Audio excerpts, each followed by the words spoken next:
जिस तरह से यहाँ पर कहा जाता था बीजेपी पार्टी एंटी मुस्लिम है, अब आप देखिए सबसे ज्यादा मुस्लिम जो है वो बीजेपी को ज्वाइन कर रहे हैं, सबसे ज्यादा मुस्लिम जो कह रहे हैं कि बीजेपी के आने के बाद जो है बदलाव दिखा।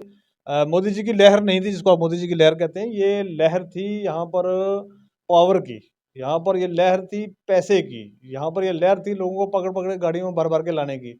आपने कौन सी पार्टी जम्मू कश्मीर के अंदर देखी है जो गाड़ियां स्पेशल देती है वहां से और लोगों को लोड करके लाती है?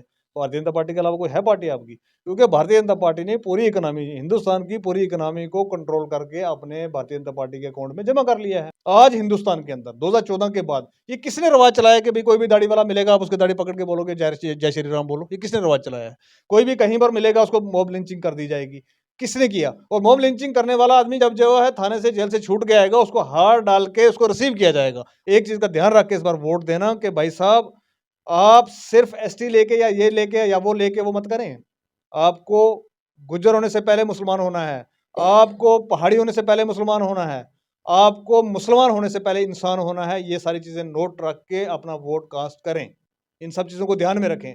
कहीं एक तरीके से बह ना जाए कि कल को पता लगे ये वो पार्टी है जो जिसकी खुशियां मना रहे हैं, आपके इसको एसटी दे दी, उसको उससे छीन ली, उससे फलाना कर दिया। ये वो पार्टी है जो शुरू से लेके जिनके मतलब जो इनका कहेंगे आप जो बुक बना रखी है इन्होंने आरएसएस की, उसके अंदर शुरू से ये रिजर्वेशन के खिलाफ हैं। लोकसभा चुनाव हाल ही में होने वाले हैं, लेकिन लोकसभा चुनावों से पहले आम आदमी पार्टी की कितनी तैयारी है उसके बारे में बात करते हैं। सफीर चौधरी जी हैं हमारे साथ, जो आम आदमी पार्टी के यहाँ पर लीडर, इनसे बात करते हैं और जानने की कोशिश करते हैं। जहां पर अभी मोदी जी आए थे और हर तरफ मोदी मोदी की लहर गूंज रही थी, वहीं आम आदमी पार्टी लोकसभा चुनावों के लिए किस तरह से तैयार है। तो सफीर चौधरी जी, सबसे पहले आप बताइए, यहाँ पर मोदी जी जो है वो जम्मू में आए थे और आपने देखा कि सबसे ज्यादा पहाड़ी और गुज्जर लोग उनसे मिलने के लिए गए थे, तो ऐसे में आप भी उस बेल्ट से हैं, तो किस तरह से देखते हैं आप आम आदमी पार्टी कहाँ पर है अभी? देखिए सबसे पहले तो आपका बहुत बहुत शुक्रिया कि भाई आज के दौर में बात ही जहाँ करना मुश्किल हो रहा है कि भाई मोदी जी को लेके, पार्टी को लेके या किसी चीज़ को लेके बात की जाए तो वही इस दौर में काफ़ी मुश्किल हो रखा है। तो आप कर रहे हैं तो इसके लिए बहुत बहुत मेहरबानी और बहुत बहुत शुक्रिया आपका। और साथ ही साथ बताते चलें कि भाई ये मोदी जी की लहर नहीं थी जिसको आप मोदी जी की लहर कहते हैं, ये लहर थी यहाँ पर पावर की, यहाँ पर ये लहर थी पैसे की, यहाँ पर ये लहर थी लोगों को पकड़ पकड़ गाड़ियों में भर भर के लाने की। आपने कौन सी पार्टी जम्मू कश्मीर के अंदर देखी है जो गाड़ियां स्पेशल देती है वहां से और लोगों को लोड करके लाती है? भारतीय जनता पार्टी के अलावा कोई है पार्टी आपकी? क्योंकि भारतीय जनता पार्टी ने पूरी इकोनॉमी, हिंदुस्तान की पूरी इकोनॉमी को कंट्रोल करके अपने भारतीय जनता पार्टी के अकाउंट में जमा कर लिया है। ये सिंपल सी बात है। तो अब वो गाड़ियां भर भर के लाएं, कहीं से लाएं, कैसे लाएं? क्योंकि बेरोजगारी चरम सीमा पे है इस टाइम। मोदी जी खुद बड़े गर्व से कहते हैं और 56 इंच की छाती सीना ऐसे चीर के कहते हैं, पार्लियामेंट के अंदर खड़े होकर कहते हैं कि जनाब हम तो 80 करोड़ लोगों को 5 किलो का राशन दे रहे हैं। तो आप समझ सकते हैं कि जो सरकार ने जो है हिंदुस्तान के लोगों को कहाँ से कहाँ पहुंचा दिया है। माइनॉरिटी को तो छोड़िए, आप मेजॉरिटी को कहाँ पहुंचा दिया। 80 करोड़ लोग कौन है ये जो 5-5 किलो के राशन के लिए आज जो है वो लाइनें बना के खड़े हैं? तो हिंदुस्तान को किस जगह पे लाके खड़ा किया 10 साल के अंदर, तो वो दिख रहा है सारी दुनिया को। अब वो 5 किलो का राशन लेने के लिए बंदा तो वो गाड़ी पे भी बैठ जाएगा बेचारा, वो पुंछ से बैठे या कन्याकुमारी से बैठे बैठ जाएगा, जहाँ मोदी जी जाएंगे वहां जाएगा, क्योंकि वो हालात पैदा कर दिए गए हिंदुस्तान के अंदर। यही यही वो डर था हमें, जिसके लिए हम शुरू से कहते थे कि भाई भारतीय जनता पार्टी एक आम आदमी के, एक मिडिल क्लास के खिलाफ हमेशा रही है। इनके हिसाब से कोई क्लास जो इनके वो जीवन संजीवनी वो बना के रखी है ना वो आरएसएस के हेडक्वार्टर में, तो उसमें लिखा हुआ है कि भाई या तो अपर क्लास होती है या तो गरीब होता है। इसके बाद की तो क्लास कोई किसी क्लास को ये मानते नहीं है। और अमीरों को अमीर करने के लिए इन्होंने, मोदी जी ने देखा होगा आपने, अडानी जी तो उस टाइम 600 नंबर से भी ज़्यादा दूर थे 2014 में। आज वो तीसरे नंबर पे कैसे पहुंच गए हैं? तो देख सकते हैं कि भी एक एलिट क्लास जो है हिंदुस्तान के अंदर तैयार की जा रही है और एक गरीब क्लास जो तैयार की जा रही है। आज ये 80 करोड़ है, तो अगर मोदी जी का एक टेन्योर और लगा तो ये 130 करोड़ के आसपास हो जाएंगे। फिर वही जो 2-4-5 लोग लाख लोग जो बचेंगे भारतीय जनता पार्टी के ऊपर के करीम और इनके दोस्त, वो रहेंगे हिंदुस्तान के अंदर अमीर। बाकी सब 4 किलो 5 किलो के चावल लेने वाले हैं। उसकी तैयारी हो रही है। सफीर जी, मोदी जी तो चलिए आते हैं, लेकिन आप बताइए अरविंद केजरीवाल जी जम्मू क्यों नहीं आए? देखिए अरविंद केजरीवाल जी जल्दी आएंगे, जैसे इलेक्शन अनाउंस होगा वो डेफिनेटली आएंगे। अभी बहुत सारा काम, क्योंकि हमारी नई पार्टी है, अभी 10-12 साल टोटल पार्टी को हुए हैं और 10-12 साल के अंदर बहुत ग्रोथ हुई है, बहुत सारी जगहों पे जाना पड़ता है। एक अकेला आदमी पूरे कन्याकुमारी से लेकर कहाँ तक कवर करना है, और ऊपर से कई सारी परेशानी आपने देख रखी होंगी। ईडी जा जाके नोटिस दे दे के थक गई है। अब वो कोर्ट में केस जो चला गया है तो वहाँ पर कुछ किया नहीं जा सकता, तो अब सीबीआई को लेके वहाँ से टॉर्चर किया जा रहा है। हमारे इतने सारे एमएलएज को हरास किया जा रहा है, उनको खरीदने की कोशिश की जा रही है, उनको पैसे ऑफर किए जा रहे हैं। उनको डराया जा रहा है, उनको धमकाया जा रहा है। तो क्योंकि ये डर जो मोदी जी के अंदर बैठा हुआ है ना आम आदमी पार्टी को लेके, तो ये सिर्फ़ एक आम आदमी पार्टी ही ये डर जो है वो बना सकती थी और उसने बनाया है, क्योंकि इसके अलावा तो और कोई आपको दिखेगा कि भई कोई भी नेता, कोई भी पार्टी जो है वो रौंदने से जो है मोदी जी के बची नहीं आपने है। आपने खुद ही ईडी की बात की ना, अगर अरविंद केजरीवाल जी के खिलाफ कोई सबूत नहीं है, वो पूरी तरह से फेयर पॉलिटिक्स करते हैं, तो वो क्यों नहीं चलेगी ईडी के सम्मन भेजने पर? अब सीबीआई की जांच जो है वो चल रही है, अगर उन्हें बुलाया जाता है तो वो क्यों नहीं चले जाते? देखिए, एक चीज़ मैं बताना चाहूँगा आपको, पूरे हिंदुस्तान की जनता और ख़ासकर आप जो पत्रकार लोग हैं, आप बहुत भली-भाँति ये जानते हैं, बहुत अच्छे तरीके से ये चीज़ जानते हैं कि ईडी अपना काम ढंग से नहीं कर रही है, सीबीआई अपना काम ढंग से नहीं कर रहा है, इलेक्शन कमीशन ऑफ इंडिया अपना काम ढंग से नहीं कर रहा है। इनको पपट बना दिया गया है। वही तो हम खुलेआम कहते हैं, इनको तो पपट बना दिया गया है। इनको तो वो बोलने वाला तोते की तरह इनको इस्तेमाल किया जा रहा है। जहाँ कहीं इनको लगेगा कि भी कोई लीडर, कोई पार्टी, कोई जो है भारतीय जनता पार्टी के खिलाफ कोई चीज़ खड़ी कर सकते हैं या खड़े हो सकते हैं या सच बोल सकते हैं, लोगों को अवेयर कर सकते हैं, तो उनको दबाने के लिए जो है ये सारी चीज़ें यूज़ की जा रही हैं। अब जब ईडी का केस कोर्ट में चला गया, अब 16 मार्च की ड्यू डेट पड़ी हुई है, अब वो तो अरेस्ट नहीं कर सकते, तो सीबीआई को निकाल के लाए हैं। सीबीआई का पास नहीं चलेगा तो किसी और को निकाल के लाएँगे। लेकिन इनका मिशन जो है वो ये है कि भई ये डर गए हैं, बहुत बुरे तरीके से डर गए हैं। जो इंडिया अलायंस का गठबंधन जो बना है, उससे बहुत बुरे तरीके से डर गए हैं। ये सोच रहे हैं कि भई जो हम 400 पार और 500 पार और 370 और पता नहीं क्या-क्या फ़िगरें जो हैं वो दी जा रही हैं अलग-अलग लीडरों के द्वारा भारतीय जनता पार्टी के, तो इनको पता लग रहा है कि भई एक-एक सीट का स्टैम्प कितना मुश्किल हो रहा है। क्योंकि ये गठबंधन बनने से, और गठबंधन के अंदर जाने का जो मैं बताना चाहूँगा आपके साथ से कि भई हमें कोई कांग्रेस से प्यार नहीं है, किसी दूसरे से प्यार नहीं है, हम इन सब के खिलाफ खड़े हुए हैं। इन सब के खिलाफ हमने आंदोलन किए हैं। लेकिन हिंदुस्तान को आज बचाने के लिए, डेमोक्रेसी को बचाने के लिए, हिंदुस्तान के पूरे इस हमारा जो एक गुलदस्ते की तरह जो हिंदुस्तान है, इसको बचाने के लिए आज जो ज़रूरत है, उसके लिए जो कुछ बन पड़ेगा वो आम आदमी पार्टी करने के लिए तैयार है, वो करने के लिए अरविंद केजरीवाल जी तैयार हैं। सफीर जी, मेरा सवाल ये है, जिस तरह से अभी आप देखिए भारतीय जनता पार्टी, चाहे मैं जम्मू कश्मीर की बात करूं, चाहे मैं किसी भी राज्य की, दिल्ली की, मुंबई की, महाराष्ट्र की बात करूं, अब देखिए आम आदमी पार्टी में लोग आ नहीं रहे। जिस तादाद से लोग जो है वो बीजेपी पार्टी में जो है वो ज्वाइन कर रहे हैं, यानी मोदी की लहर आपको देखनी होगी कि लोग ज्वाइन कर रहे हैं। मैं शुरू में आपको बता चुका हूँ, ये मोदी जी की लहर नहीं है। इसको आप लहर का नाम मत दें कि मोदी जी की लहर है। ये मोदी जी का डर है। ये डर है इनका, ये इस तरीके से डराया जा रहा है अपोज़िशन लीडर्स को। जितने भी लीडर्स हमारे यहाँ पे जम्मू कश्मीर के अंदर हालत नहीं देखते हैं। मीडिया की क्या हालत करके रखी हुई है। क्यों आप लोगों के ही पेजेज़, सोशल मीडिया के जो हैं, आप लोगों के पेजेज़ ही क्यों ब्लॉक हो रहे हैं? आपके क्यों ही जो है वो मीडिया को काम यहाँ पर नहीं करने दिया जा रहा है। ये तो जम्मू कश्मीर की बात है। पूरे हिंदुस्तान की बात देख लीजिए आप। जो हमारा मीडिया, मतलब मीडिया कहते थे कि भई फोर्थ स्तंभ है। उस फोर्थ स्तंभ को रहने कहाँ दिया गया है।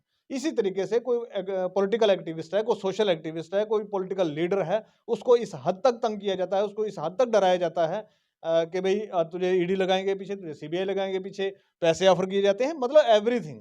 वो कहते हैं ना साम, दान, धन, भेद, वो सारा करने के लिए। मैं आपके साथ से एक और चीज़ कहना चाहूँगा आज जो क्योंकि आपकी बहुत बढ़िया व्यूअरशिप है और मैं चाहता हूँ कि लोगों तक ये बात पहुँचे। हिंदुस्तान के लोग, जम्मू कश्मीर के लोग, भाई साहब, भारतीय जनता पार्टी किसी की सगी नहीं है, ये वो 4-5 लोग अंडानी अंबानी की सगी है, उन्हीं के लिए काम करती आ रही है। आपको पता होगा कि पिछली बार किसानों ने किया तो 700 के आसपास किसान जो है वो अपनी जान गँवा बैठे। इस बार भी वही हशर शुरू हो गया, हमारे 25-25 साल के, 20-20 साल के नौजवान जो है वो मरना शुरू हो गए और भारतीय जनता पार्टी की मैं कहूँगा ये कातिल पार्टी ने मारना शुरू कर दिया है। ये किसी की सगी नहीं है, ये सगी है उन अपने अमीर 4-5 10 7-8-10 दोस्तों की। और उसके बाद भारतीय जनता पार्टी एक सोच लेके आई हुई है, भारतीय जनता पार्टी को यहाँ पर हो सकता है 2024 के बाद, जैसे रूमर चल रही हैं, जैसे चीज़ें चल रही हैं, तो 2024 के बाद ये इलेक्शन कहीं लास्ट इलेक्शन ना हो जाए। इस लास्ट इलेक्शन को आप, जो जनता है पूरे हिंदुस्तान की, वो सोच के रखे कि अगर इस बार आप डर के किसी और वजह से भारतीय जनता पार्टी को वोट डाल दिया आपने, तो भाई साहब ये इलेक्शन कहीं लास्ट ना हो जाए, कहीं कल को हिटलरशाही की तरह कोई यहाँ पर प्रेसिडेंट बन के मोदी जी ना बैठ जाएँ, उसके बाद इलेक्शन को डिसॉल्व कर दिया जाए, कोई इलेक्शन ना हो यहाँ पर, संविधान की धज्जियाँ पहले से उड़ा दी गई हैं। बहुत सारी चीज़ें हिंदुस्तान के अंदर पहली बार ऐसे हुई हैं जो कभी किसी सरकार ने नहीं की हैं। इस तरीके के काम जो किए जा रहे हैं, ये हिंदुस्तान को बर्बादी की दहाने पे लाने के लिए किए जा रहे हैं। सफीर जी, आपने कहा कि बीजेपी पार्टी जो है वो किसी की सगी पार्टी नहीं है, लेकिन पहाड़ियों से वादा किया था, उन्हें तो एसटीज दे दिया उन्होंने। और और जिस तरह से यहाँ पर कहा जाता था बीजेपी पार्टी एंटी मुस्लिम है, अब आप देखिए सबसे ज्यादा मुस्लिम जो है वो बीजेपी को ज्वाइन कर रहे हैं, सबसे ज्यादा मुस्लिम जो कह रहे हैं कि बीजेपी के आने के बाद जो है ना बदलाव दिखा है। देखिए, एक चीज़ मैं इसके एक सवाल के अंदर आपके 3-4 सवाल निकल के आ रहे हैं, तो मैं एक चीज़ कहना चाहूँगा जम्मू कश्मीर के खासकर मुसलमानों से और हिंदुस्तान के मुसलमानों से, आपको एक बात को कभी नहीं भूलना है, और मिnority के तमाम लोगों से मैं कहना चाहूँगा, उसमें सिख कम्युनिटी हो, उसमें जैन कम्युनिटी हो, उसमें पारसी हो, उसमें कोई भी कम्युनिटी हो। मैं कहना चाहूँगा ये किसी की सगी नहीं है, उसका सगी ना होने का मैं आपको कारण बताता हूँ। आज हिंदुस्तान के अंदर 2014 के बाद ये किसने रवाज चलाया कि भाई कोई भी दाढ़ी वाला मिलेगा आप उसके दाढ़ी पकड़ के बोलोगे जय श्री राम बोलो? ये किसने रवाज चलाया है? कोई भी कहीं पर मिलेगा उसको मॉब लिंचिंग कर दी जाएगी। किसने किया? और मॉब लिंचिंग करने वाला आदमी जब जो है थाने से जेल से छूट के आएगा उसको हार डाल के उसको रिसीव किया जाएगा। हमने इन सब चीज़ों को नहीं भूलना है और वो ये सब पूरे हिंदुस्तानियों के लिए और मुसलमानों के लिए तो ये है ही है। मैं उन लोगों से भी कहूँगा जो लोग हिंदुस्तान को एक गुलदस्ते की तरह जहाँ पर हिंदू, मुस्लिम, सिख, ईसाई भाइयों की तरह रहते थे, रहते आए हैं और आगे भी रहेंगे। ये कुछ मतलब मैं कहूँगा कि कुछ दौर के लिए जो है एक तरीके का ज़वाल जो है बीजेपी के रूप में हमें मिला है, ये ज़्यादा नहीं चलेगा। लेकिन लोगों को जिन लोगों को ये चीज़ें याद हैं, जिन लोगों को लगता है कि ये गलत है, ये गलत हो रहा है या गलत नहीं होना चाहिए, उन लोगों को जो है आज सामने निकल के आना पड़ेगा और करना पड़ेगा, इसके ऊपर बात करनी पड़ेगी। और इसके साथ-साथ एक और चीज़ करनी पड़ेगी हमें कि इस बार ये जो ईवीएम मशीन्स हैं ना, इनका भी पता रखना पड़ेगा ये कहाँ से आई हैं और कहाँ जा रही हैं और क्या हो रहा है, क्या नहीं हो रहा है। लोगों को इसके ऊपर नज़र बना के रखनी पड़ेगी क्योंकि पूरी मशीनरी को, गवर्नमेंट की पूरी मशीनरी को गलत तरीके से यूज़ किया जा रहा है, जिसका सबूत रिसेंटली जो है सुप्रीम कोर्ट ने उनका फैसला रद्द करके जो आपने इसका देखा होगा चंडीगढ़ मेयर के लिए। तो ये सारी चीज़ें सामने आ चुकी हैं, अब ये एक्सपोज़ हो चुके हैं। तो इस पे सारी जो मैं कहूँगा 140 करोड़ भारतीय हैं हमारे, 140 करोड़ लोग जो बहन-भाइयों की तरह आज तक रहते हैं और आगे भी रहेंगे, उन सबको मिल के जो जहाँ पर जो अपन जितना कंट्रीब्यूट कर सकता है करे, भारतीय जनता पार्टी को पावर से बाहर निकाले।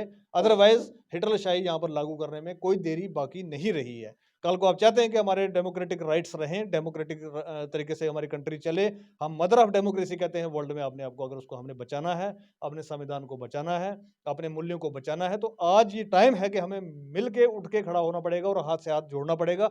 वरना पावर की बात करें आप, बीजेपी के पास क्या नहीं है? पैसा, पावर, साम, दान, बहन जितना है उनके पास वो सारा लगा रहे हैं और आप देख सकते हैं कि कहाँ पर गलत नहीं किया है। हमारे यहाँ पर कॉन्स्टिट्यूंसीज़ बनाई गई, नई कॉन्स्टिट्यूंसीज़ आपने देखा होगा और उस तरीके से इनको काट के किया गया है ताकि हमारी जो है वो वोट शेयर बढ़ सके, हमारी सीटें निकल सकें, हमारी वो सारी चीज़ें निकल सकें। तो कौन-सा डेमोक्रेटिक वे है और कौन-सा मतलब पार्टी काम कर रही है अपने लिए, वो लोगों के लिए काम नहीं कर रही है। ये पूरे हिंदुस्तान में साबित हो चुका है। बहुत-बहुत शुक्रिया। तो ये थे हमारे साथ आम आदमी पार्टी से सफ़ीर चौधरी जिनसे हमने बात की, चाहे वो अरविंद केजरीवाल का इश्यू से लेकर चाहे वो जम्मू कश्मीर और में एक चीज़ रह गई मैं आपके साथ से कहना चाहूँगा आपकी बहुत फैन फॉलोइंग है चनाब वैली में और पीर पंजाल रीजन में। तो मैं एक पीर पंजाल के जितने भी लोग हैं वो पहाड़ी हों, गुज्जर हों, कुछ भी हों। एक बात मैं उनसे कहना चाहूँगा भाई साहब, इस बार इलेक्शन में जाने से पहले कैंडिडेट कोई भी आए, कैंडिडेट भारतीय जनता पार्टी की तरफ से कोई आए, दूसरी तरफ से कोई आए, इंडिया ब्लॉक का कोई कैंडिडेट आए, कुछ भी आए। लेकिन एक चीज़ का ध्यान रखना, एक चीज़ का ध्यान रख के इस बार वोट देना कि भाई साहब आप सिर्फ़ एसटी लेके या ये लेके या वो लेके वो मत करें। आपको गुज्जर होने से पहले मुसलमान होना है। आपको पहाड़ी होने से पहले मुसलमान होना है। आपको मुसलमान होने से पहले इंसान होना है। ये सारी चीज़ें नोट रख के अपना वोट कास्ट करें। इन सब चीज़ों को ध्यान में रखें। कहीं एक तरीके से बह ना जाएँ कि कल को पता लगे ये वो पार्टी है जो जिसकी खुशियाँ मना रहे हैं आपके इसको एसटी दे दी, उसको उससे छीन ली, उससे फलाना कर दिया। ये वो पार्टी है जो शुरू से लेके जिनके मतलब जो इनका कहेंगे आप जो बुक बना रखी है इन्होंने आरएसएस की, उसके अंदर शुरू से ये रिज़र्वेशन के खिलाफ हैं। इस बात को भी याद ध्यान में रखें। जो पार्टी कल तक रिज़र्वेशन के खिलाफ थी, वो आज पार्टी यहाँ पर रिज़र्वेशन दे के कम्युनिटीज़ को डिवाइड करके क्या साबित करना चाहती है? क्योंकि उनके लिए एक-एक सीट की स्टैम्प है जो है वो कहेंगे कि एक तरीके से भूखमरी लगी हुई है। तो मैं कहना चाहूँगा चनाब वैली के लोगों से, मैं कहना चाहूँगा पीर पंजाल के लोगों से, भाई साहब गुज्जर पहाड़ी बाद में मान लेना, पहले मुसलमान बन जाना।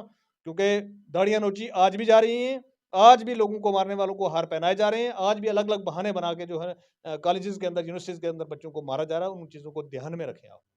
चलिए बहुत-बहुत शुक्रिया। तो आपने सारी बातचीत सुन ली, अब बारी जो है आपकी है, आप कमेंट बॉक्स में क्या राय रखते हैं तो ज़रूर रखिएगा, साथ ही साथ हमारे चैनल को भी लाइक करिएगा।